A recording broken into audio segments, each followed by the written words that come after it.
उजमा राशिद ने एक बार फिर से कारभार ग्रहण कर लिया है। सत्तू संपत्ति को हड़पने का आरोप लगा एफआईआर दर्ज कराने वाले व्यक्ति का राजेश श्रीवास्तव। जांच चली और कुछ दिन बाद इनको इसी सत्तू संपत्ति को कब्जा करने के मामले में जेल जाना पड़ा। आखिरकार 4 महीने के बाद गोंडा की चेयरमैन उजमा राशिद ने एक बार फिर से कारभार ग्रहण कर लिया है, लेकिन जिस आरोप में उन्हें जेल तक जाना पड़ा है वो आरोप अभी भी बरकरार है। तो उनके ऊपर जो संकट है वो संकट बरकरार है। इसी खबर पर विस्तार से चर्चा करेंगे। कब क्या हुआ था, कब आरोप लगा, कब जेल गई और अब क्या हुआ और इस बीच पूरे दरमियान क्या क्या प्रक्रिया हुई, इन सारी चीजों से हम आपको रूबरू कराएंगे। नमस्कार, मैं हूं विशाल सिंह, आप देख रहे हैं गोंडा पोस्ट, जिससे आप वाकिफ होंगे कि गोंडा चेयरमैन उजमा राशिद पर सत्तू संपत्ति को हड़पने का आरोप लगा।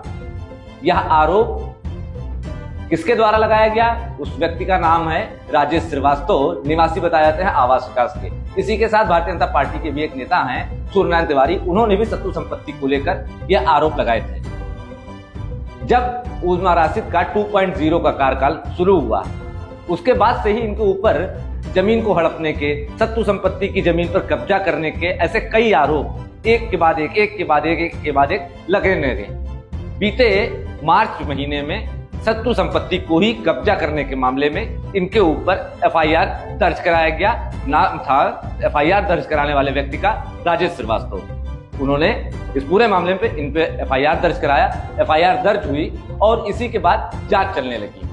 जांच चली और कुछ दिन बाद इनको इसी सत्तू संपत्ति को कब्जा करने के मामले में जेल जाना पड़ा। सत्तू संपत्ति कब्जाने के ही मामले में 16 मार्च को इनके विरुद्ध एफआईआर दर्ज होती है नगर कोतवाली में।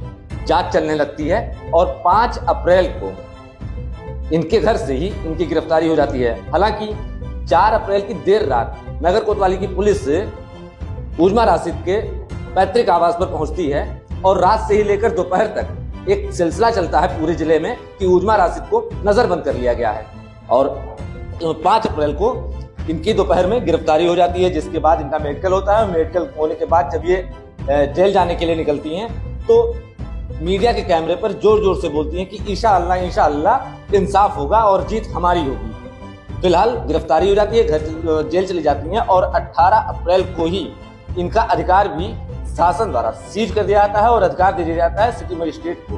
वो प्रशासक यहाँ के नियुक्त कर दिए जाते हैं। इसी के बाद से ये पूरी कार्रवाई चलती है और जमानत के लिए जब इन्होंने अप्लाई किया, जमानत के लिए जो इन्होंने अपील की वो जिला जज के यहाँ की। हालांकि वहां से जो जमानत की प्रक्रिया थी वो ट्रांसफर कर दी गई और ट्रांसफर होने के बाद एडीजे फर्स्ट यहाँ भेज दी गई। वहां पर सुनवाई हुई और इन्हें जमानत मिल गई। जमानत होने के बाद ये आ तो गई, अब इन्होंने कार्यभार भी ग्रहण कर लिया। कार्यभार ग्रहण करने के बाद जो रुके हुए कार्य थे या जो विकास के कार्य जिले में होने चाहिए थे उनको लेकर इनके द्वारा तत्काल एक मीटिंग भी की गई।